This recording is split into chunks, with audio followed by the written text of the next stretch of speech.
खास मुलाकात, खास मुलाकात।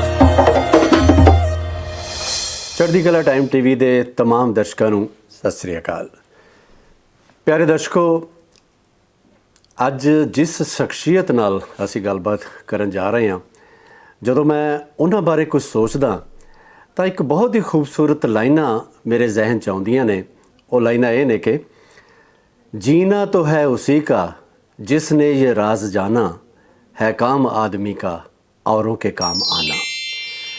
ਅੱਜ ਦੇ ਸਵਾਰਥੀ ਔਰ ਆਪੋ ਤਾਪੀ ਦੇ ਯੁੱਗ ਦੇ ਵਿੱਚ ਬਹੁਤ ਘੱਟ ਅਜਿਹੀਆਂ ਸ਼ਖਸੀਅਤਾਂ ਨੇ ਜਿਨ੍ਹਾਂ ਨੇ ਨਿਸਵਾਰਥ ਲੋਕਾਂ ਦੀ, ਦੁਨੀਆ ਦੀ ਸੇਵਾ ਕੀਤੀ ਹੈ।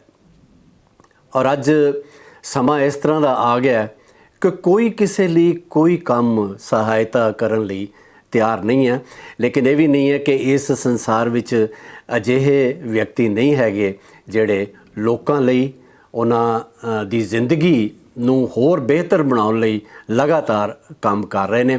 ਉਹਨਾਂ ਵਿੱਚੋਂ ਇੱਕ ਸ਼ਖਸੀਅਤ ਹੈ, ਜਾਣ ਪਛਾਣ ਦੇ ਬਹੁਤੇ ਮੁਹਤਾਜ ਨਹੀਂ ਹੈ, ਉਹ ਨੇ ਡਾਕਟਰ SP ਸਿੰਘ ਓਬਰਾਏ ਜੀ।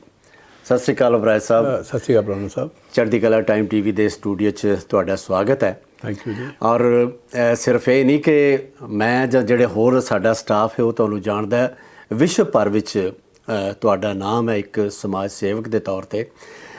ਅੱਜ ਅਸੀਂ ਕੁਝ ਗੱਲਾਂ ਕਰਾਂਗੇ ਤੁਹਾਡੀ ਨਿੱਜੀ ਜ਼ਿੰਦਗੀ ਬਾਰੇ ਵੀ, ਤੁਹਾਡੀ ਜਿਹੜੀਆਂ ਪਲਾਨਿੰਗ ਨੇ ਭਵਿੱਖ ਦੀਆਂ ਉਹਨਾਂ ਬਾਰੇ ਵੀ ਗੱਲਾਂ ਬਾਤਾਂ ਕਰਾਂਗੇ। ਜ਼ਰੂਰ ਜੀ। ਸੋ ਸਭ ਤੋਂ ਪਹਿਲਾਂ ਤਾਂ ਤੁਸੀਂ ਆਪਣੀ ਜ਼ਿੰਦਗੀ ਬਾਰੇ ਸੰਖੇਪ ਰੂਪ ਵਿੱਚ ਸਾਡੇ ਦਰਸ਼ਕਾਂ ਨੂੰ ਦੱਸੋ, ਥੋੜ੍ਹਾ ਜਿਹਾ ਆਪਣੇ ਬਚਪਨ ਬਾਰੇ, ਪੜ੍ਹਾਈ ਬਾਰੇ ਔਰ ਆਪਣੇ ਪੇਰੈਂਟਸ ਬਾਰੇ। ਜਨਮ ਜਿਹੜਾ ਮੇਰਾ ਨੰਗਲ ਟਾਊਨਸ਼ਿਪ, ਜਿਹਨੂੰ ਕਿ ਭਾਖੜਾ ਡੈਮ ਕਹਿੰਦੇ ਨੇ, ਜੀ ਜੀ। ਸੋ ਉੱਥੇ ਮੇਰਾ ਜਨਮ ਹੋਇਆ 13 ਅਪ੍ਰੈਲ 1956 ਨੂੰ, ਵਿਸਾਖੀ ਵਾਲੇ ਦਿਨ। ਸਾਡੇ ਫਾਦਰ ਸਾਹਿਬ ਉੱਥੇ ਜੌਬ ਕਰਦੇ ਸੀ ਡੈਮ ਦੇ ਉੱਤੇ। ਡੈਮ ਕੰਪਲੀਟ ਹੋਇਆ ਅਤੇ 1961 ਦੇ ਵਿੱਚ ਅਸੀਂ ਫਿਰ ਬਿਆਸ ਡੈਮ 'ਤੇ ਚਲੇ ਗਏ। ਫਿਰ ਸਾਰੀ ਮੇਰੀ ਮੁੱਢਲੀ ਸਿੱਖਿਆ ਜਿਹੜੀ ਹੈ ਉਹ ਬਿਆਸ ਡੈਮ, ਜਿਹਨੂੰ ਤਲਵਾੜਾ ਟਾਊਨਸ਼ਿਪ, ਡਿਸਟ੍ਰਿਕਟ ਹੁਸ਼ਿਆਰਪੁਰ, ਸੋ ਸਾਰਾ ਬਚਪਨ ਸਾਡਾ ਉੱਥੇ ਨਿਕਲਿਆ। 10ਵੀਂ ਤੱਕ ਪੜ੍ਹਾਈ ਉੱਥੇ ਕੀਤੀ। ਉਸ ਤੋਂ ਬਾਅਦ ਫਿਰ ਮੈਂ ITI ਕੀਤੀ ਉੱਥੇ।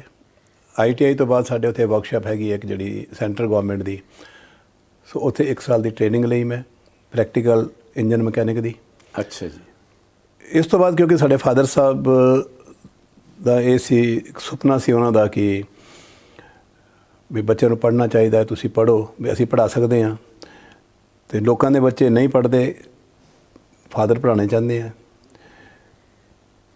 ਮੇਰਾ ਪੜ੍ਹਨ 'ਚ ਮੂਡ ਨਹੀਂ ਸੀ, ਲੇਕਿਨ ਫਿਰ ਵੀ 2 ਸਾਲ ਦੇ ਗੈਪ ਦੇ ਬਾਅਦ ਉਹਨਾਂ ਨੇ ਮੈਨੂੰ ਰੋਪੜ ਗੌਰਮੈਂਟ ਕਾਲਜ ਵਿੱਚ ਪ੍ਰੈਪ 'ਚ ਐਡਮਿਸ਼ਨ ਦਵਾਤੀ ਜੀ। ਮੈਂ 1 ਸਾਲ ਲਾ ਕੇ ਪ੍ਰੈਪ ਕੀਤੀ। ਪ੍ਰੈਪ ਕਰਨ ਤੋਂ ਬਾਅਦ ਜਾ ਕੇ ਫਿਰ ਮੈਂ ਕਹਿਤਾ ਵੀ ਹੁਣ ਮੇਰੇ ਹੱਥ ਖੜ੍ਹੇ ਆ ਜੀ, ਮੈਂ ਨਹੀਂ ਪੜ੍ਹਨਾ। ਅਤੇ ਫਿਰ ਮੈਂ ਘਰੋਂ ਚਲਾ ਗਿਆ ਜੀ। ਘਰੋਂ ਜਾ ਕੇ ਮੈਂ ਹਿਮਾਚਲ ਪ੍ਰਦੇਸ਼ 'ਚ ਡਿਸਟ੍ਰਿਕਟ ਮੰਡੀ ਪੰਡੋਰ ਡੈਮ 'ਤੇ ਜਾ ਕੇ ਮੈਂ ਜੌਬ ਕੀਤੀ ਐਜ਼ ਏ ਡੀਜ਼ਲ ਮਕੈਨਿਕ, 392 ਰੁਪਏ 1974 ਦੇ ਵਿੱਚ। ਜੀ ਜੀ। ਉੱਥੇ ਸਾਲ ਲਾਉਣ ਤੋਂ ਬਾਅਦ ਫਿਰ ਸਲਾਲ ਡੈਮ ਚਲਾ ਗਿਆ, ਪੁੰਛ ਰਜੌਰੀ ਸਾਈਡ, ਉੱਥੇ ਫਿਰ ਜੌਬ ਕੀਤੀ। ਸੋ ਉਹਦੇ ਵਿੱਚ ਹੀ ਜਿਹੜੇ ਆਪਾਂ ਉੱਥੇ ਜੌਬ ਕਰ ਰਹੇ ਸੀ ਅਤੇ ਇੱਕ ਇੰਟਰਵਿਊ ਆ ਗਈ ਮੇਰੀ ਦੁਬਈ ਦੀ ਜੀ। ਅਤੇ ਉਸ ਟਾਈਮ ਦੇ ਮੇਰਾ ਦੋਸਤ ਮਹਿੰਦਰ ਸਿੰਘ ਮੇਰੇ ਨਾਲ ਸੀ। ਸਾਨੂੰ ਸ਼ਾਮ ਨੂੰ ਇੰਟਰਵਿਊ ਦੀ ਕਾਲ ਆਈ ਹੈ, ਟੈਲੀਗ੍ਰਾਮ ਆਈ ਹੈ, ਅਤੇ ਸਵੇਰੇ 10 ਵਜੇ ਹੁਸ਼ਿਆਰਪੁਰ ਇੰਟਰਵਿਊ ਸੀ। ਬਹੁਤ ਦੂਰ ਬੈਠੇ ਸੀ ਆਪਾਂ, ਨਵੰਬਰ ਦਾ ਮਹੀਨਾ ਸੀ, ਔਰ ਕੋਈ ਬੱਸ ਨਹੀਂ ਸੀ ਜਾ ਰਹੀ, ਕੋਈ ਟਰੱਕ ਨਹੀਂ, ਕੁਛ ਨਹੀਂ ਸੀ, ਮਤਲਬ ਟਰਾਂਸਪੋਰਟ ਨਹੀਂ ਸੀ ਕੋਈ ਵੀ ਉਹਨਾਂ ਦਿਨਾਂ ਵਿੱਚ। ਅਤੇ ਲੇਕਿਨ ਜਾਣਾ ਜ਼ਰੂਰ ਸੀ, ਮੈਂ ਵੀ ਜਨੂੰਨ ਸੀ ਮੈਨੂੰ। ਔਰ ਦੂਸਰਾ ਸੀ, ਮੈਂ ਜਿੱਦੀ ਬਹੁਤ ਸੀਗਾ, ਔਰ ਰਿਸਕ ਲੈਣ ਦੀ ਮੇਰੀ ਆਦਤ ਸ਼ੁਰੂ ਤੋਂ ਰਹੀ ਹੈ, ਜੋ ਮੈਂ ਅੱਜ ਤੱਕ ਲੈ ਰਿਹਾ। ਜੀ ਜੀ। ਉਹ ਕਹਿੰਦਾ ਕਿੱਦਾਂ ਜਾਵਾਂਗੇ? ਮੈਂ ਕਿਹਾ ਆਪਾਂ ਪੈਦਲ ਚੱਲਦੇ ਹਾਂ। ਅਸੀਂ 46 ਕਿਲੋਮੀਟਰ ਦੋਨਾਂ ਨੇ ਰਾਤੋਂ ਰਾਤ ਸਫ਼ਰ ਕਰਕੇ ਅਸੀਂ ਕਟੜੇ ਪਹੁੰਚੇ। ਕਟੜੇ ਅਸੀਂ 3:45 ਵਜੇ ਬੱਸ ਫੜ ਕੇ ਜੰਮੂ, ਪਠਾਨਕੋਟ, ਹੁਸ਼ਿਆਰਪੁਰ ਪਹੁੰਚੇ। 9:45 ਵਜੇ ਅਸੀਂ ਹੁਸ਼ਿਆਰਪੁਰ ਪਹੁੰਚੇ ਹਾਂ ਅਤੇ 10 ਵਜੇ ਮੇਰੀ ਇੰਟਰਵਿਊ ਸੀ। ਮੈਂ ਸਿਲੈਕਟ ਹੋ ਗਿਆ। ਸਿਲੈਕਟ ਹੋ ਕੇ ਫਿਰ ਮੈਂ ਦੁਬਈ ਪਹੁੰਚ ਗਿਆ। 4 ਸਾਲ ਮੈਂ ਦੁਬਈ ਸਰਵਿਸ ਕੀਤੀ। ਉਸ ਤੋਂ ਬਾਅਦ ਵਾਪਸ ਆ ਕੇ ਇੰਡੀਆ ਦੇ ਵਿੱਚ ਮੈਂ 81 'ਚ ਵਾਪਸ ਆ ਗਿਆ ਸੀ। ਮੈਂ, ਮੇਰੇ ਫਾਦਰ, ਬ੍ਰਦਰ, ਅਸੀਂ ਤਿੰਨਾਂ ਨੇ ਇੱਥੇ ਕੰਪਨੀ ਸ਼ੁਰੂ ਕੀਤੀ ਕੰਸਟਰਕਸ਼ਨ ਦੀ। ਔਰ ਇਹ ਕੰਪਨੀ ਸਾਰੇ ਕੰਮ ਕਰੇ ਅਸੀਂ, ਚਾਹੇ ਉਹਦੇ 'ਚ ਕੰਸਟਰਕਸ਼ਨ ਵਰਕ ਸੀ, ਕਨਾਲ ਸੀਗੀਆਂ, ਰੋਡ ਸੀਗੀਆਂ, ਸੀਵਰੇਜ ਸੀਗਾ, ਡਰੇਨੇਜ ਸੀਗਾ, ਇਹ ਸਾਰੇ ਕੰਮ ਕਰਕੇ ਈਵਨ ਰੇਲਵੇ ਲਾਈਨ ਅਸੀਂ ਜਿਹੜੀ ਵਿਛਾਈ ਉੱਥੋਂ ਬਿਆਸ ਤੋਂ ਅਸੀਂ ਜਿਹੜੀ ਰੇਲਵੇ ਲਾਈਨ ਬਣੀ 31 ਕਿਲੋਮੀਟਰ ਉਹ ਵੀ ਬਣਾਈ। ਸੋ ਇਹ ਕੰਮ ਕਰਨ ਤੋਂ ਬਾਅਦ 93 ਦੇ ਵਿੱਚ ਫਿਰ ਮੈਂ ਦੁਬਾਰਾ ਵਾਪਸ ਦੁਬਈ ਗਿਆ। ਉੱਥੇ ਜਾ ਕੇ ਫਿਰ ਮੈਂ ਆਪਣੀ ਕੰਪਨੀ ਉੱਥੇ ਅਪੈਕਸ ਐਮੀਰੇਟਸ ਜਨਰਲ ਟ੍ਰੇਡਿੰਗ ਉਹ ਖੋਲ੍ਹੀ। ਕੰਸਟਰਕਸ਼ਨ 'ਚ ਆ ਕੇ ਪਹਿਲਾਂ ਟ੍ਰੇਡਿੰਗ 'ਚ ਆਏ, ਟ੍ਰੇਡਿੰਗ ਤੋਂ ਬਾਅਦ 2 ਸਾਲ ਬਾਅਦ ਫਿਰ ਅਸੀਂ ਕੰਸਟਰਕਸ਼ਨ 'ਚ ਆਏ। ਫਿਰ 97 98 'ਚ ਦੁਬਈ ਗ੍ਰੈਂਡ ਹੋਟਲ ਬਣਾਤਾ ਗਿਆ। ਉਸ ਤੋਂ ਬਾਅਦ ਲੇਬਰ ਕੈਂਪਸ ਹੋ ਗਏ। ਸੋ ਇਹ ਸਾਰੇ ਜਿਹੜੇ ਮੇਰੇ 5 6 7 ਕੰਪਨੀਆਂ ਸੀਗੀਆਂ ਸਾਰੀਆਂ, ਸੋ 1 ਬਾਈ ਕਰਦਿਆਂ ਸੋ ਇਹ ਮੇਰਾ ਜੀਵਨ ਹੈ ਜਿਹੜਾ ਕਿ ਇੱਕ ਡੀਜ਼ਲ ਮਕੈਨਿਕ ਤੋਂ ਸ਼ੁਰੂ ਹੋ ਕੇ ਤੇ ਇੱਕ ਬਿਜ਼ਨਸਮੈਨ ਤੱਕ ਦੁਬਈ ਵਿੱਚ ਜਿਹੜਾ ਇਹ ਮੈਂ ਕਾਇਮ ਕੀਤਾ। ਆਪਣੇ ਮਾਤਾ ਪਿਤਾ ਬਾਰੇ ਥੋੜ੍ਹਾ ਦੱਸੋ, ਉਹ ਕਿਸ ਤਰ੍ਹਾਂ ਦੇ ਸਨ, ਕਿਵੇਂ ਪਰਵਰਿਸ਼ ਉਹਨਾਂ ਦੇ ਅੰਡਰ ਤੁਹਾਡੀ ਹੋਈ? ਨਹੀਂ, ਬੜੀ ਅੱਛੀ ਪਰਵਰਿਸ਼ ਹੋਈ ਹੈ। ਸਾਡੇ ਫਾਦਰ ਸਾਹਿਬ ਨੇ ਬਹੁਤ ਖਿਆਲ ਰੱਖਿਆ ਖਾਣ ਪੀਣ ਵੱਲੋਂ। ਅਦਰਵਾਈਜ਼ ਮੈਂ ਦੱਸਿਆ ਨਾ ਜੀ, ਉਹ ਕਰਦੇ ਕੀ ਸੀ? ਉਹ ਡੈਮ 'ਤੇ ਜੋਬ ਹੀ ਕਰਦੇ ਸੀ। ਉਹ ਵੀ ਜੀ ਹਾਂ, ਇੰਜੀਨੀਅਰ ਸੀਗੇ, ਜੋਬ ਹੀ ਕਰਦੇ ਸੀਗੇ। ਔਰ ਮੈਨੂੰ ਹੁਣ ਤੱਕ ਯਾਦ ਹੈ ਕਿ ਜਦੋਂ ਉਹਨਾਂ ਨੇ ਗੌਰਮੈਂਟ ਕਾਲਜ 'ਚ ਰੋਪੜ ਮੈਨੂੰ ਪਾਇਆ ਤੇ ਮੇਰਾ ਕੋਈ ਤਕਰੀਬਨ 480 ਰੁਪਏ ਦਾ ਖਰਚਾ ਸੀ, ਹੋਸਟਲ ਦਾ, ਮੇਰੀ ਫੀਸਿਸ ਤੇ ਖਾਣ ਪੀਣ ਦਾ। ਔਰ ਉਸ ਟਾਈਮ 'ਤੇ ਦੇਖੋ, ਉਸ ਜ਼ਮਾਨੇ 'ਚ 480 ਰੁਪਏ ਬਹੁਤ ਵੱਡੀ ਕੀਮਤ ਹੁੰਦੀ ਸੀ। ਜੀ। ਤਾਂ ਉਦੋਂ ਉਹਨਾਂ ਦਿਨਾਂ 'ਚ ਉਹ ਪੈਸਾ ਖਰਚ ਕਰਦੇ ਸੀ ਸਾਡੇ ਉੱਤੇ। ਪਰ ਇਹ ਸੀ ਵੀ ਉਹਨਾਂ ਦਾ ਸੁਪਨਾ ਸੀ ਜਿਹੜਾ ਕਿ ਪੜ੍ਹਨਾ ਤੁਸੀਂ, ਅਸੀਂ ਪੜ੍ਹ ਨਹੀਂ ਸਕੇ। 2010 ਦੇ ਵਿੱਚ ਸਾਨੂੰ ਵਿਛੋੜਾ ਦੇ ਗਏ। ਉਸ ਤੋਂ ਬਾਅਦ ਫਿਰ ਜਿਸ ਨੇ ਅਸੀਂ ਟੈਸਟ ਬਣਾਇਆ ਤੇ ਫਿਰ ਉਹਨਾਂ ਦਾ ਸੁਪਨਾ ਮੈਂ ਇਸ ਸ਼ੇਪ 'ਚ ਪੂਰਾ ਕੀਤਾ। ਤੁਹਾਨੂੰ ਦੱਸਾਂਗੇ ਅੱਗੇ ਜਾ ਕੇ ਕਿ ਅਸੀਂ ਐਜੂਕੇਸ਼ਨ, ਮੈਂ ਇੱਕ ਆਪਣਾ ਜਿਹੜਾ ਮੇਰੇ ਸਾਰੇ ਸੋਸ਼ਲ ਵਰਕ ਸੀਗੇ ਉਹਨਾਂ 'ਚ ਐਜੂਕੇਸ਼ਨ 'ਤੇ ਜ਼ਿਆਦਾ ਜ਼ੋਰ ਦਿੱਤਾ ਕਿ ਉਹਨਾਂ ਦਾ ਸੁਪਨਾ ਸੀ ਕਿ ਬੱਚੇ ਸਾਡੇ ਪੜ੍ਹਨ, ਅਸੀਂ ਪੜ੍ਹ ਨਹੀਂ ਸਕੇ। ਉਹਨਾਂ ਦਾ ਸੁਪਨਾ ਸੀ ਕਿ ਬੱਚੇ ਸਾਡੇ ਪੜ੍ਹਨ, ਅਸੀਂ ਪੜ੍ਹ ਨਹੀਂ ਸਕੇ। ਲੇਕਿਨ ਅੱਜ ਜਿਹੜੇ ਪੇਰੈਂਟਸ ਨੇ ਜਿਹੜੇ ਬੱਚਿਆਂ ਨੂੰ ਪੜ੍ਹਾ ਨਹੀਂ ਸਕਦੇ, ਅੱਜ ਅਸੀਂ ਉਹਨਾਂ ਬੱਚਿਆਂ ਨੂੰ ਬਿਲਕੁਲ ਸਪੋਂਸਰ ਕਰ ਰਹੇ ਹਾਂ, ਉਹਨਾਂ ਨੂੰ ਅਡੋਪਟ ਕਰ ਰਹੇ ਹਾਂ, ਉਹਦੀਆਂ ਫੀਸਿਸ ਦੇ ਰਹੇ ਹਾਂ ਤੇ ਵੀ ਤਾਂ ਜੋ ਸੁਪਨਾ ਸੀ ਉਹ ਇਸ ਤਰੀਕੇ ਨਾਲ ਅਸੀਂ ਪੂਰਾ ਕਰ ਸਕੀਏ। ਇਹ ਉਪਰਾਜ ਸਾਹਿਬ, ਕਿਸੇ ਕੰਮ ਪ੍ਰਤੀ ਉਹ ਤੁਹਾਡੀ ਜਿਹੜੀ ਕਮਿਟਮੈਂਟ ਹੈ ਨਾ, ਉਹ ਤੁਹਾਨੂੰ ਬਹੁਤ ਅੱਗੇ ਲੈ ਜਾਂਦੀ ਹੈ। ਤੇ ਪਿਆਰੇ ਦਰਸ਼ਕੋ, ਸਾਡੀਆਂ ਗੱਲਾਂ ਬਾਤਾਂ ਅਜੇ ਹੋਰ ਜਾਰੀ ਰਹਿਣਗੀਆਂ ਡਾਕਟਰ SP ਸਿੰਘ ਓਬਰਾਏ ਹੋਰਾਂ ਨਾਲ। ਬਸ ਇੱਕ ਛੋਟੇ ਜਿਹੇ ਬ੍ਰੇਕ ਤੋਂ ਬਾਅਦ ਜਲਦੀ ਵਾਪਸ ਆਉਂਦੇ ਹਾਂ। ਖਾਸ ਮੁਲਾਕਾਤ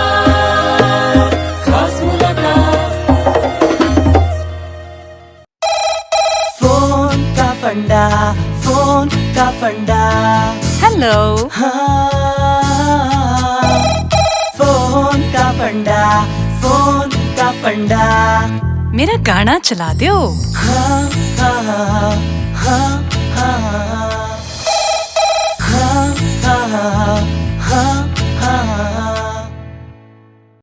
खास मुलाकात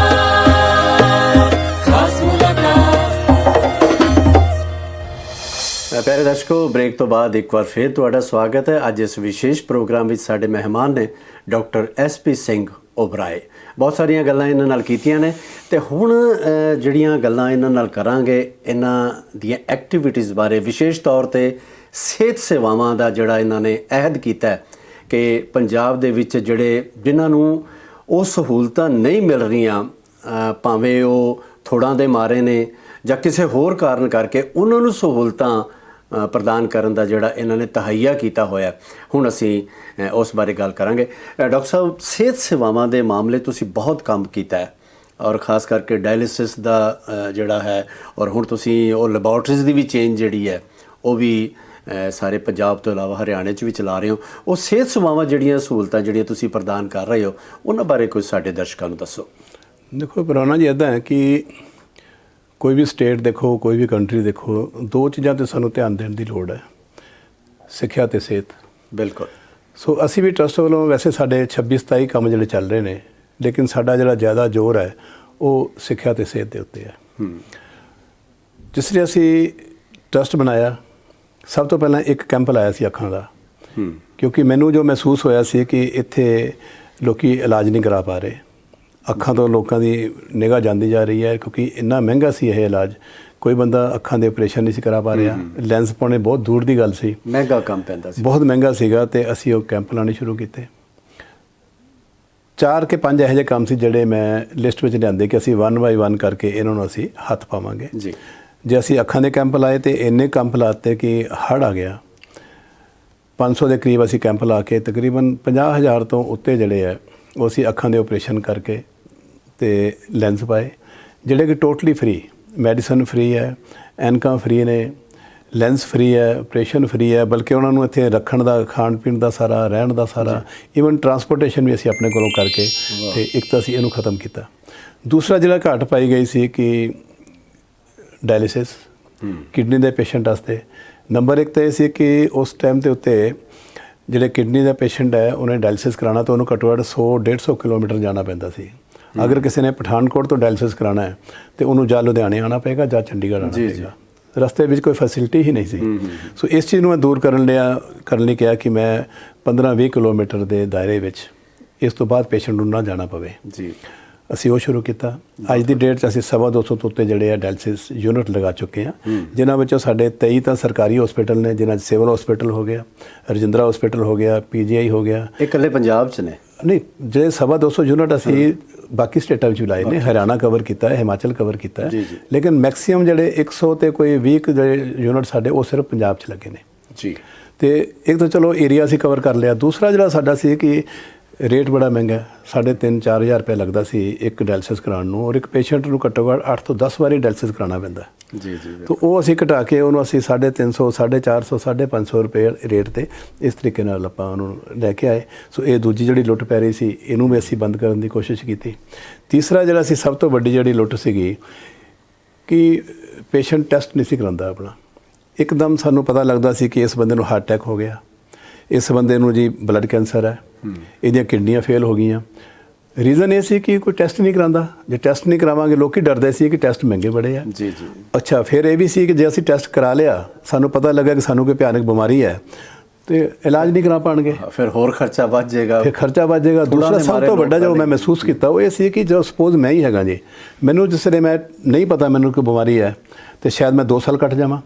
ਲੇਕਿਨ ਜਿੱਦਣ ਮੈਂ ਟੈਸਟ ਕਰਾ ਕੇ ਮੈਨੂੰ ਲੱਗਿਆ ਕਿ ਹਾਂ ਜੀ ਮੈਨੂੰ ਤਾਂ ਬਲੱਡ ਕੈਂਸਰ ਹੈ, ਮੈਂ 1 ਮਹੀਨਾ ਵੀ ਨਹੀਂ ਕੱਟਾਂਗਾ। ਇਸ ਕਰਕੇ ਅਸੀਂ ਜਿਹੜੀਆਂ ਸੀ ਲੈਬੋਰਟਰੀਜ਼ ਬਣਾਉਣੀਆਂ ਸ਼ੁਰੂ ਕੀਤੀਆਂ। ਗੁਰੂ ਨਾਨਕ ਦੇਵ ਜੀ ਦੇ 550 ਸਾਲੇ ਗੁਰਪੁਰਬ ਤੇ ਟਰਸਟ ਨੇ ਫੈਸਲਾ ਕੀਤਾ ਕਿ ਅਸੀਂ ਉਹਨਾਂ ਨੂੰ ਸਮਰਪਿਤ ਜਿਹੜੀਆਂ 50 ਲੈਬੋਰਟਰੀਜ਼ ਖੋਲਾਂਗੇ। ਜੀ। ਸੋ ਉਹ 50 ਵਿੱਚੋਂ ਤਕਰੀਬਨ 40 ਦੇ ਕਰੀਬ ਸਾਡੀਆਂ ਖੁੱਲ੍ਹ ਚੁੱਕੀਆਂ ਨੇ, ਔਰ 31 ਦਸੰਬਰ ਤੋਂ ਪਹਿਲਾਂ ਜਿਹੜੀਆਂ ਸਾਡੀਆਂ 10 ਲੈਬੋਰਟਰੀਆਂ ਹੋਰ ਆ ਕੇ ਅਸੀਂ 50 ਲੈਬੋਰਟਰੀਆਂ ਸਾਡੀਆਂ ਆਪਰੇਸ਼ਨ 'ਚ ਪੂਰੀਆਂ ਲੈ ਆਵਾਂਗੇ। ਅਗਲੇ ਮਹੀਨੇ ਸਾਡੀਆਂ ਜਿਹੜੀਆਂ ਹਰਿਆਣੇ ਦੇ ਵਿੱਚ 4 ਲੈਬੋਰਟਰੀਜ਼ ਇਹ ਖੁੱਲ੍ਹਣ ਜਾ ਰਹੀਆਂ ਨੇ। ਸ਼੍ਰੀ ਗੰਗਾ ਨਗਰ ਅਸੀਂ ਰਾਜਸਥਾਨ ਸਾਡੀ ਆਲਰੇਡੀ ਚੱਲ ਰਹੀ ਹੈ, ਪਟਨਾ ਸਾਹਿਬ ਚੱਲ ਰਹੀ ਹੈ, ਪੌਂਟਾ ਸਾਹਿਬ ਚੱਲ ਰਹੀ ਹੈ। ਸੋ ਇਸ ਤਰੀਕੇ ਨਾਲ ਸਾਡੀ ਇਹ ਫੈਸਿਲਿਟੀ ਦਿੱਤੀ ਹੈ। ਔਰ ਦੂਸਰੀ ਜਿਹੜੀ ਗੱਲ ਹੈ ਕਿ ਸਿਰਫ ਅਸੀਂ 12% 'ਤੇ ਕੰਮ ਕਰ ਰਹੇ ਹਾਂ। ਜਿਹੜੇ ਟੈਸਟ ਜਿੱਦਾਂ ਇੱਕ ਪੈਕੇਜ ਬਣਿਆ ਹੋਇਆ ਹੈ ਮਾਰਕੀਟ ਵਿੱਚ, ਉਹ ਟੈਸਟ ਜਿਹੜਾ 3,000 3,500 ਦਾ ਹੈ, ਸਾਡੇ ਕਿਸੇ ਵੀ ਲੈਬੋਰਟਰੀ ਜਾਓਗੇ ਤੁਸੀਂ ਉਹ 320 ਰੁਪਏ ਦੇ ਵਿੱਚ ਉਹ ਟੈਸਟ ਸਾਰੇ ਹੋਣਗੇ। ਸੋ 10% 'ਤੇ ਆ ਗਏ ਆਪਾਂ। ਇਸੇ ਤਰ੍ਹਾਂ ECG ਦੀ ਗੱਲ ਕਰੀਏ, ਹੁਣ ECG ਬਾਹਰੋਂ ਕਰਾਓ ਤੇ ਤੁਹਾਨੂੰ 150 ਪੌਣੇ 200 ਰੁਪਏ ਲੱਗ ਜਾਂਦਾ ਹੈ। ਹਾਂਜੀ। ਸਿਵਲ ਹਸਪੀਟਲ ਜਾਓਗੇ ਤਾਂ ਤੁਹਾਨੂੰ ਉੱਥੇ ਤਕਰੀਬਨ 60 ਰੁਪਏ ਲੱਗਦੇ ਆ। ਸਾਡੀਆਂ ਸਾਰੀਆਂ ਲੈਬੋਰਟਰੀਆਂ ਵਿੱਚ ਸਿਰਫ 20 ਰੁਪਏ 'ਚ ECG ਹੁੰਦੀ ਹੈ। ਜਿਹੜੇ ਸਾਡੇ ਟੈਸਟ ਹੈਗੇ ਨੇ 25-30 ਟੈਸਟ ਸਾਡੇ ਇਹੋ ਜਿਹੇ ਨੇ ਜਿੱਥੇ 5 ਰੁਪਏ, 10 ਰੁਪਏ, 15 ਰੁਪਏ ਜਾਂ 20 ਰੁਪਏ ਬਸ। ਕੁਝ ਟੈਸਟ ਸਾਡੇ ਬਿਲਕੁਲ ਫ੍ਰੀ ਵੀ ਹੈਗੇ ਨੇ। ਸੋ ਇਸ ਤਰੀਕੇ ਨਾਲ ਸਾਡੀ ਕੋਸ਼ਿਸ਼ ਕੀਤੀ ਗਈ ਕਿ ਅਸੀਂ ਮੈਕਸੀਮਮ ਜਿਹੜਾ ਫਾਇਦਾ ਹੈਗਾ ਇਹ ਅਸੀਂ ਡਾਇਰੈਕਟ ਪੇਸ਼ੈਂਟ ਨੂੰ ਪਹੁੰਚਾ ਸਕੀਏ। ਜਿੱਥੇ ਇਹ ਕੀਤੀਆਂ ਉਸ ਤੋਂ ਬਾਅਦ ਫਿਰ ਪਿੱਛੇ ਰੌਲਾ ਪਿਆ ਜਦੋਂ ਵੈਂਟੀਲੇਟਰ ਨਹੀਂ ਹੈ। ਟਰਸਟ ਵੱਲੋਂ ਜਿਹੜੇ ਤਕਰੀਬਨ 20 ਦੇ ਕਰੀਬ ਵੈਂਟੀਲੇਟਰ ਲਿਆ ਕੇ ਅਸੀਂ ਸਾਰੇ ਪੰਜਾਬ ਦੇ ਵਿੱਚ ਕਿਤੇ 1 ਵੈਂਟੀਲੇਟਰ, ਕਿਤੇ 2 ਵੈਂਟੀਲੇਟਰ ਦੇ ਕੇ ਤੇ ਇਹ ਵੀ ਕਮੀ ਨੂੰ ਅਸੀਂ ਪੂਰਾ ਕੀਤਾ। ਹੁਣ ਦੇਖੋ ਜਿਸ ਤਰ੍ਹਾਂ ਪਹਿਲੀ ਸਾਡੀ ਜਿੱਦਾਂ ਕਰੋਨਾ ਦੀ ਮਹਾਮਾਰੀ ਹੋਈ ਹੈ, ਇੰਨਾ ਰੌਲਾ ਪਿਆ, ਇੰਨੇ ਇਨਸਾਨਾਂ ਨੇ ਆਪਣੀ ਜਾਨਾਂ ਵੀ ਗਵਾਈਆਂ। ਪਹਿਲੀ ਵੇਵ 'ਚ ਅਸੀਂ ਕੰਮ ਕੀਤਾ ਉਹ ਹੋਰ ਟਾਈਪ ਦੀ ਸੀ ਜੀ। ਦੂਸਰੀ ਵੇਵ ਆਈ, ਉਹ 'ਚ ਜਾਨੀ ਨੁਕਸਾਨ ਬਹੁਤ ਹੋਇਆ, ਲੇਕਿਨ ਉਸ ਹੋਰ ਟਾਈਪ ਦੀ ਸੀ। ਪਹਿਲੇ ਵਿੱਚ ਸਿਰਫ ਅਸੀਂ ਜਿੱਦਾਂ PP ਕਿੱਟਾਂ ਹੋ ਗਿਆ, 95 ਮਾਸਕ ਹੋ ਗਏ, ਸੈਨੀਟਾਈਜ਼ਰ ਹੋ ਗਏ ਜਾਂ ਇਹ ਚੀਜ਼ਾਂ ਦਿੱਤੀਆਂ ਗਈਆਂ। ਸੈਕੰਡ ਵਿੱਚ ਸਾਡੇ ਸੀਗੇ ਕਿ ਆਕਸੀਜਨ ਕੰਸਨਟਰੇਟਰ ਹੋ ਗਏ, ਇਹ ਦਿੱਤੇ। ਮੋਰਚਰੀ ਵੈਨਾਂ ਦਿੱਤੀਆਂ ਕਿਉਂਕਿ ਡੈਥਸ ਬਹੁਤ ਹੋਈਆਂ ਤੇ ਮੋਰਚਰੀ ਵੈਨਾਂ ਦੀ ਲੋੜ ਸੀ, ਮੋਰਚਰੀ ਬਾਕਸਸ ਦੀ ਲੋੜ ਸੀਗੀ, ਐਂਬੂਲੈਂਸਸ ਦੀ ਲੋੜ ਸੀ, ਇਹ ਦਿੱਤੀ। ਫਿਰ ਜਿਹੜੇ ਰੌਲਾ ਪਿਆ ਕਿ ਹੁਣ ਜਿਹੜੀ ਤੀਸਰੀ ਜਿਹੜੀ ਵੇਵ ਆ ਰਹੀ ਹੈ ਇਹ ਹੋਰ ਵੀ ਖਤਰਨਾਕ ਹੋਏਗੀ ਤੇ ਉਹਦੇ ਵਾਸਤੇ ਦਿੱਲੀ ਰੌਲਾ ਪਿਆ ਸੀ ਕਿ ਆਕਸੀਜਨ ਨਹੀਂ ਹੈ। ਤੋ ਸਾਰੇ ਹਸਪੀਟਲਾਂ ਦੇ ਬਾਹਰ ਲੱਗ ਗਿਆ ਸੀ ਕਿ 2 ਘੰਟੇ ਦੀ ਆਕਸੀਜਨ ਬਾਕੀ ਹੈ ਜੀ, 3 ਘੰਟੇ ਦੀ ਬਾਕੀ ਹੈ। ਪੰਜਾਬ ਵੱਲ ਅਸੀਂ ਖਿਆਲ ਕਰਦੇ ਹੋਇਆ ਟਰਸਟ ਨੇ ਇਹ ਫੈਸਲਾ ਕੀਤਾ ਕਿ ਇੱਥੇ ਆਕਸੀਜਨ ਪਲਾਂਟ ਲਗਾਏ ਜਾਣ। ਉਸੇ ਵੇਲੇ ਮੈਂ ਆਰਡਰ ਕਰਕੇ ਤੇ 5 ਪਲਾਂਟ ਜਿਹੜੇ ਆ ਅਸੀਂ 1000 ਲੀਟਰ ਕੈਪੈਸਿਟੀ ਪਰ ਮਿੰਟ ਦੇ ਇਹ 5 ਪਲਾਂਟ ਲਗਾ ਦਿੱਤੇ ਗਏ। Very good. Faridkot Baba Farid university Guru Gobind Singh medical college ਦੇ ਵਿੱਚ ਅਸੀਂ 2 ਪਲਾਂਟ ਲਾਏ ਕਿਉਂਕਿ ਉੱਥੇ 1100 ਬੈੱਡ ਦੀ ਕੈਪੈਸਿਟੀ ਹੈ, ਉੱਥੇ 2 ਪਲਾਂਟ ਲਗਾ ਦਿੱਤੇ ਗਏ। ਗੁਰੂ ਨਾਨਕ ਮੈਡੀਕਲ ਕਾਲਜ ਇੱਕ ਪਲਾਂਟ ਲਗਾ ਦਿੱਤਾ ਗਿਆ, ਰਜਿੰਦਰਾ ਹਸਪੀਟਲ ਇੱਥੇ ਪਟਿਆਲੇ ਇੱਕ ਪਲਾਂਟ ਲਾਤਾ ਗਿਆ, ਇੱਕ ਮੋਹਾਲੀ ਜਿਹੜਾ ਮੈਡੀਕਲ ਕਾਲਜ ਆ ਰਿਹਾ ਜਿੱਥੇ 250 ਬੈੱਡ ਚਾਲੂ ਹੋ ਚੁੱਕਾ ਆਲਰੇਡੀ, ਇੱਕ ਪਲਾਂਟ ਅਸੀਂ ਉੱਥੇ ਲਾ ਕੇ, ਸੋ ਆਕਸੀਜਨ ਦੀ ਜਿਹੜੀ ਕਮੀ ਆ ਇਹ ਅਸੀਂ ਪੂਰੀ ਕਰਨ ਦੀ ਕੋਸ਼ਿਸ਼ ਕੀਤੀ। ਔਰ ਮੈਂ ਕਹਿ ਸਕਦਾ ਕਿ ਕੋਈ ਵੀ ਵੇਵ ਆ ਜਾਏ, ਆਕਸੀਜਨ ਨਾਲ ਸਾਡਾ ਕੋਈ ਬੰਦਾ ਕਿਸੇ ਦੀ ਡੈਥ ਨਹੀਂ ਹੋਏਗੀ। ਡਾਕਟਰ ਸਾਹਿਬ, ਜਿਹੜੀਆਂ ਸਿਹਤ ਸਹੂਲਤਾਂ ਤੁਸੀਂ ਪ੍ਰਦਾਨ ਕਰ ਰਹੇ ਹੋ ਆਪਣੇ ਟਰਸਟ ਵੱਲੋਂ, ਉਹਨਾਂ ਬਾਰੇ ਸਾਰੀ ਜਾਣਕਾਰੀ ਤੁਸੀਂ ਦਰਸ਼ਕਾਂ ਨੂੰ ਦਿੱਤੀ ਹੈ। ਥੋੜ੍ਹੀ ਜਿਹੀ ਗੱਲਾਂ ਅਸੀਂ ਹੋਰ ਤੁਹਾਡੇ ਨਾਲ ਕਰਾਂਗੇ, ਪਰ ਇਸ ਛੋਟੇ ਜਿਹੇ ਬ੍ਰੇਕ ਤੋਂ ਬਾਅਦ। ਖਾਸ ਮੁਲਾਕਾਤ, ਖਾਸ ਮੁਲਾਕਾਤ। ਹਰੇਕ ਇਨਸਾਨ ਦੇ ਅੰਦਰ ਕੋਈ ਨਾ ਕੋਈ ਕਲਾਕਾਰ ਲੁਕਿਆ ਬੈਠਾ ਹੈ। ਸਤਿ ਸ਼੍ਰੀ ਅਕਾਲ, ਮੈਂ ਹਾਂ ਫਿਲਮ ਨਿਰਦੇਸ਼ਕ ਜਤਿੰਦਰ ਸਿੰਘ ਜੀਤੂ।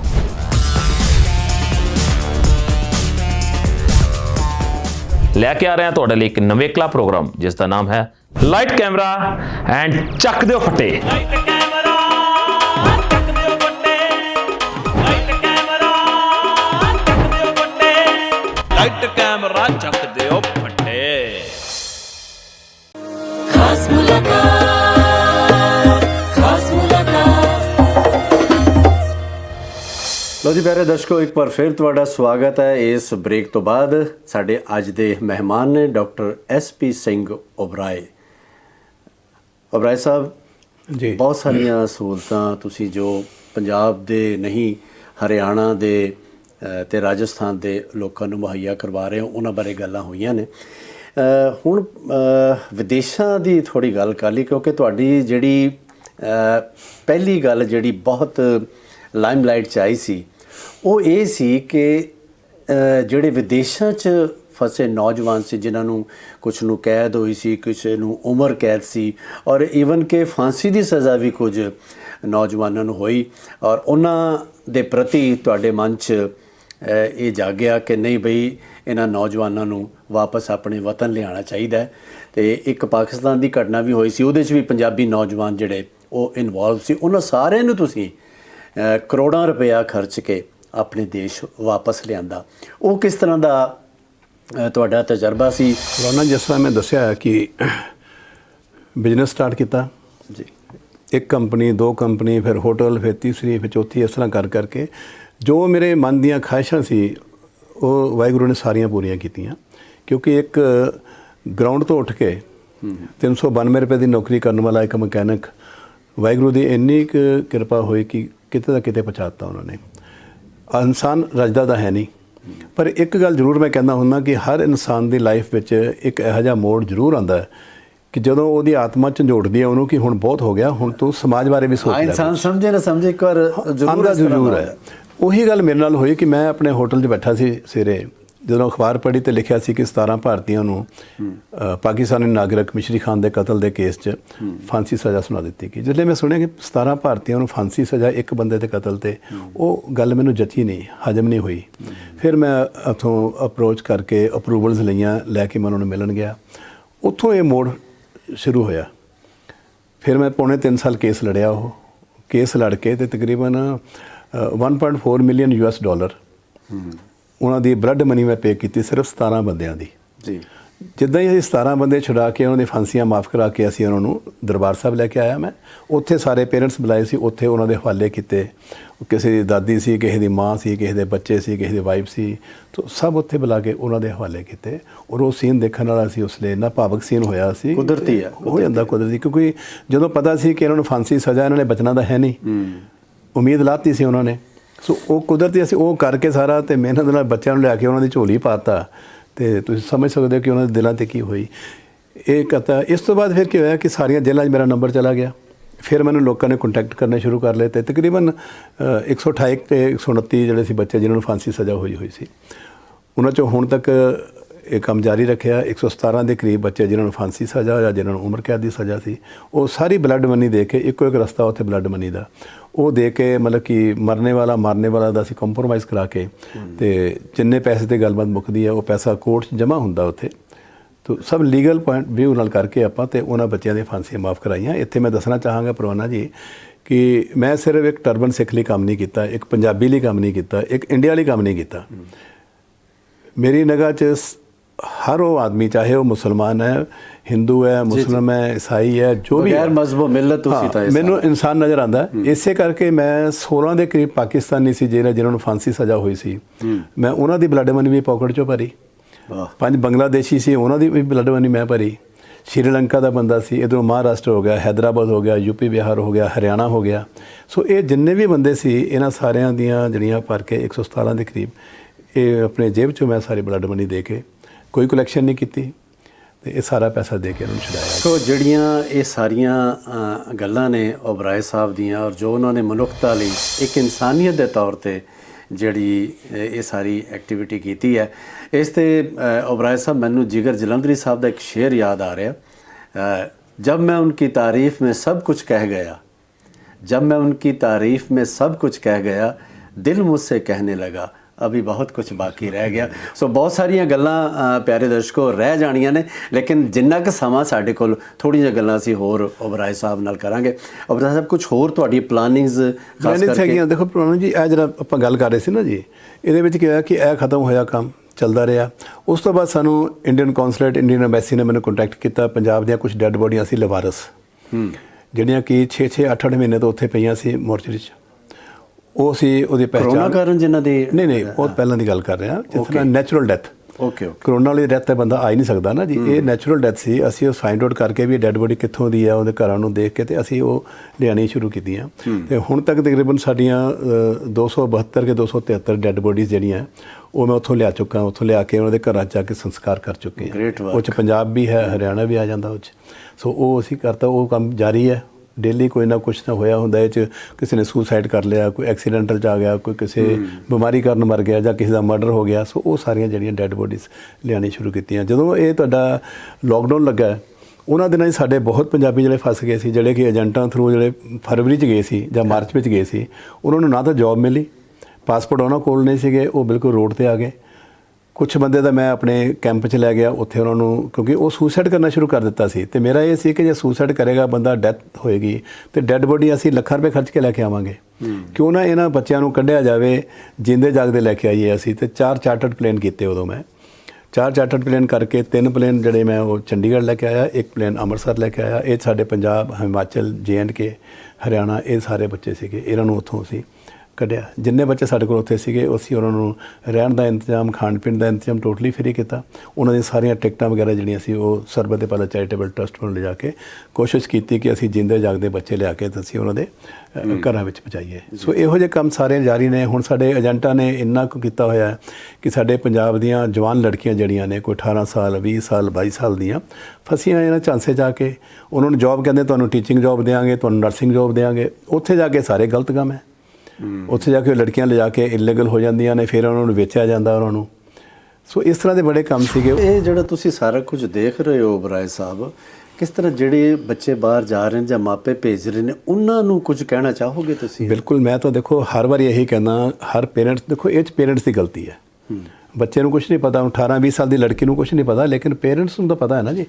ਮੈਂ ਇਹ ਗੱਲ ਕਹਿੰਦਾ ਹੁੰਦਾ, 2 ਗੱਲਾਂ ਮੈਂ ਅੱਜ ਫਿਰ ਕਹਿਣੀ ਚਾਹਾਂਗਾ ਸਾਰਿਆਂ ਨੂੰ ਕਿ ਸਾਡੇ ਹਰ ਡਿਸਟ੍ਰਿਕਟ ਸਾਡੇ ਆਫਿਸ ਹੈਗੇ ਨੇ। ਤੁਹਾਨੂੰ ਕੋਈ ਵੀ ਏਜੰਟ ਆਉਂਦਾ ਹੈ, ਜਾਓ ਏਜੰਟ ਦੇ ਥਰੂ ਜਾਓ, ਮੈਨੂੰ ਕੋਈ ਪ੍ਰੋਬਲਮ ਨਹੀਂ ਹੈ। ਲੇਕਿਨ ਜੋ ਤੁਹਾਨੂੰ ਅਪਾਇੰਟਮੈਂਟ ਲੈਟਰ ਦਿੰਦਾ ਹੈ, ਤੁਹਾਨੂੰ ਵੀਜ਼ੇ ਦੀ ਕਾਪੀ ਦਿੰਦਾ ਹੈ, ਉਹ ਸਾਡੇ ਡਿਸਟ੍ਰਿਕਟ ਦੇ ਆਫਿਸ 'ਚ ਦਿਓ। 1 ਹਫ਼ਤੇ ਦੇ ਅੰਦਰ ਅੰਦਰ ਤੁਹਾਨੂੰ ਅਸੀਂ ਪੂਰੀ ਰਿਪੋਰਟ ਦੇਵਾਂਗੇ। ਤੁਹਾਨੂੰ ਦੱਸਾਂਗੇ ਕਿ ਤੁਹਾਡਾ ਇਹ ਜਿਹੜਾ ਵੀਜ਼ਾ ਜੈਨੂਅਨ ਹੈ, ਤੁਹਾਡਾ ਜਿਹੜਾ ਅਪਾਇੰਟਮੈਂਟ ਲੈਟਰ ਬਿਲਕੁਲ ਠੀਕ ਹੈ, ਉਹ ਕੰਪਨੀ ਠੀਕ ਹੈ, ਅਤੇ ਉੱਥੇ ਬੰਦਾ ਭੇਜੋ। ਨਹੀਂ ਭੇਜੋਗੇ ਉੱਥੇ ਤਾਂ ਫਿਰ ਉਹ ਜਿਹੜਾ ਬੱਚਾ ਖਰਾਬ ਹੋਏਗਾ। ਪਿੱਛੇ ਮੈਂ 37-38 ਲੜਕੀਆਂ ਜਿਹੜੀਆਂ ਛੁਡਾ ਕੇ ਲਿਆਇਆ, ਇੱਕ ਲੜਕੀ ਦਾ ਮੈਨੂੰ 3-3 4-4 ਲੱਖ ਰੁਪਇਆ ਉੱਥੇ ਭਰਨਾ ਪਿਆ। ਤਾਂ ਉਹ ਲੜਕੀਆਂ ਜਾ ਕੇ ਮੈਂ ਲੈ ਕੇ ਆਇਆ, ਚਾਹੇ ਉਹ ਵੈਸਟ ਬੰਗਾਲ ਦੀਆਂ ਲੜਕੀਆਂ ਸੀ, ਚਾਹੇ ਉਹ ਯੂਪੀ ਬਿਹਾਰ ਦੀਆਂ ਸੀ, ਜਾਂ ਮੈਕਸੀਮਮ ਲੜਕੀਆਂ ਸਾਡੀਆਂ ਪੰਜਾਬ ਦੀਆਂ ਸੀਗੀਆਂ। ਅੱਜ ਦੀ ਡੇਟ ਵਿੱਚ ਵੀ ਘੱਟੋ ਘੱਟ 300-350 ਲੜਕੀ ਜਿਹੜੀ ਉੱਥੇ ਫਸੀ ਹੋਈ ਹੈ। ਅਸੀਂ ਰੋਜ਼ ਅਖਬਾਰਾਂ 'ਚ ਪੜ੍ਹਦੇ ਹਾਂ ਕਿੰਨਾ ਕੁਛ ਗਲਤ ਹੋ ਰਿਹਾ, ਝਾਂਸੇ 'ਚ ਆ ਕੇ ਲੱਖਾਂ ਰੁਪਏ ਬਰਬਾਦ ਕਰਕੇ ਬਾਹਰ ਜਾ ਰਹੇ ਨੇ। ਇਸ ਪ੍ਰਤੀ ਵਾਕਈ ਚੌਕਸ ਹੋਣ ਦੀ ਲੋੜ ਹੈ। ਬਿਲਕੁਲ, ਅਸੀਂ ਦੱਸ ਰਿਹਾ ਮੈਂ ਕਿ ਸਾਡੇ ਆਫਿਸ ਭੇਜੋ, ਤੁਹਾਨੂੰ 1 ਹਫ਼ਤੇ 'ਚ ਅਸੀਂ, ਹੁਣ ਦੇਖੋ ਪਿੱਛੇ ਇਹਦਾ ਬੜਾ ਅਸਰ ਹੋਇਆ। ਅਤੇ ਇਹ ਲੋਕਾਂ ਨੇ ਕੋਈ ਤਕਰੀਬਨ 100 ਕੁਛ ਬੰਦੇ ਸੀ ਜਿਨ੍ਹਾਂ ਨੇ ਸਾਨੂੰ ਆਪਣੇ ਲੈਟਰ ਭੇਜੇ, ਆਪਣੇ ਵੀਜ਼ੇ ਭੇਜੇ। ਜਿੰਨੇ ਅਪਾਇੰਟਮੈਂਟ ਲੈਟਰ ਸੀ ਉਹ ਕੰਪਨੀ ਹੈ ਹੀ ਨਹੀਂ ਹੈ। ਔਰ ਏਜੰਟ ਸਾਰੇ ਦੇ ਸਾਰੇ ਗਲਤ ਨਿਕਲੇ ਜੀ, ਜੀ। ਔਰ ਇਹ ਫਾਇਦਾ ਹੋਇਆ ਕਿ ਉਹਨਾਂ 120 ਕਿ 121 ਬੰਦਿਆਂ ਦੇ ਵਿੱਚੋਂ ਕੋਈ ਵੀ ਬਾਹਰ ਨਹੀਂ ਗਿਆ, ਕਿਉਂਕਿ ਅਸੀਂ ਉਹਨਾਂ ਨੂੰ ਪਹਿਲਾਂ ਹੀ ਦੱਸ ਦਿੱਤਾ ਕਿ ਤੁਸੀਂ ਫਸ ਜਾਓਗੇ, ਚਾਂਸੇ 'ਚ ਪੈਸਾ ਵੀ ਖਰਾਬ ਕਰੋਗੇ, ਉੱਥੇ ਜਾ ਕੇ ਫਿਰ ਖਰਾਬ ਹੋਵੋਗੇ। ਸੋ ਉਹ ਹੈ ਹੀ ਸਾਰਾ ਜਾਲੀ ਸੀ ਕੰਮ ਸਾਰਾ ਉਹ। ਤੇ ਇਸ ਤਰੀਕੇ ਨਾਲ ਅਸੀਂ ਰੋਕਣ ਦੀ ਕੋਸ਼ਿਸ਼ ਕੀਤੀ। ਔਰ ਮੈਂ ਫਿਰ ਇੱਕ ਵਾਰੀ ਰਿਕੁਐਸਟ ਕਰਦਾ ਕਿ ਸਾਡੇ ਆਫਿਸ ਜਾ ਕੇ ਪੇਪਰ ਦਿਖਾਓ, ਇੱਕ ਹਫ਼ਤਾ ਵੇਟ ਕਰੋ, ਤੁਹਾਨੂੰ ਅਸੀਂ ਕਹਾਂਗੇ ਤੇ ਫਿਰ ਜਾਓ, ਅਦਰਵਾਈਜ਼ ਲੋੜ ਨਹੀਂ ਹੈ। ਦੂਸਰਾ ਇਹ ਵੀ ਨਾਲ ਜ਼ਰੂਰ ਹੈ ਕਿ ਕਦੇ ਵੀ ਆਪਣੀਆਂ ਲੜਕੀਆਂ ਨੂੰ ਇੱਦਾਂ ਇਕੱਲਿਆਂ ਨਾ ਭੇਜੋ ਜਦ ਤੱਕ ਤੁਹਾਡੀ ਤਸੱਲੀ ਨਹੀਂ ਹੁੰਦੀ। ਤੇ ਦੂਸਰਾ ਲੇਬਰ 'ਚ ਨਾ ਭੇਜੋ ਕੋਈ ਪੰਜਾਬੀ ਲੇਬਰ ਵਿੱਚ ਨਾ ਜਾਵੇ, ਉੱਥੇ ਜਾ ਕੇ ਉਹ ਮਾਰ ਖਾਏਗਾ, ਗਲਤ ਕੰਮਾਂ 'ਚ ਪਏਗਾ। ਹਾਂ, ਸਕਿਲਡ ਬੰਦਾ ਹੈ, ਕੋਈ ਕਾਰਪੈਂਟਰ ਹੈ, ਮੈਸਨ ਹੈ, ਡਰਾਈਵਰ ਹੈ, ਸਟੀਲ ਫਿਕਸਚਰ ਹੈ, ਇਲੈਕਟ੍ਰੀਸ਼ੀਅਨ ਹੈ, ਇਸ ਜੌਬ ਜਾਓ, 4 ਪੈਸੇ ਵੀ ਮਿਲਣਗੇ ਤੇ ਰਿਸਪੈਕਟ ਵੀ ਮਿਲੇਗੀ ਤੇ ਬੰਦਾ ਜਾ ਕੇ ਮਾਰ ਨਹੀਂ ਖਾਏਗਾ। ਬਹੁਤ ਵਧੀਆ ਗੱਲਾਂ ਹੋਈਆਂ ਨੇ। ਸਾਰੀ ਐਕਟੀਵਿਟੀਜ਼ ਤੁਸੀਂ ਤਫਸੀਲ ਨਾਲ ਸਾਡੇ ਦਰਸ਼ਕਾਂ ਨਾਲ ਸਾਂਝੀ ਕੀਤੀ ਹੈ। ਔਰ ਜਿਸ ਰਸਤੇ ਤੇ ਤੁਸੀਂ ਗਾਮਜ਼ਨ ਹੋ, ਪਰਮਾਤਮਾ ਤੁਹਾਨੂੰ ਵਾਹਿਗੁਰੂ ਲੰਬੀ ਉਮਰ ਦੇਵੇ ਔਰ ਤੁਸੀਂ ਇਸੇ ਰਸਤੇ ਤੇ ਮਨੁੱਖਤਾ ਦੀ ਸੇਵਾ ਕਰਦੇ ਰਹੋ। ਤੁਸੀਂ ਸਾਡੇ ਸਟੂਡੀਓ 'ਚ ਆਏ, ਤੁਹਾਡਾ ਬਹੁਤ ਬਹੁਤ ਧੰਨਵਾਦ ਜੀ। Thank you brother, thank you ਜੀ। ਖਾਸ ਮੁਲਾਕਾਤ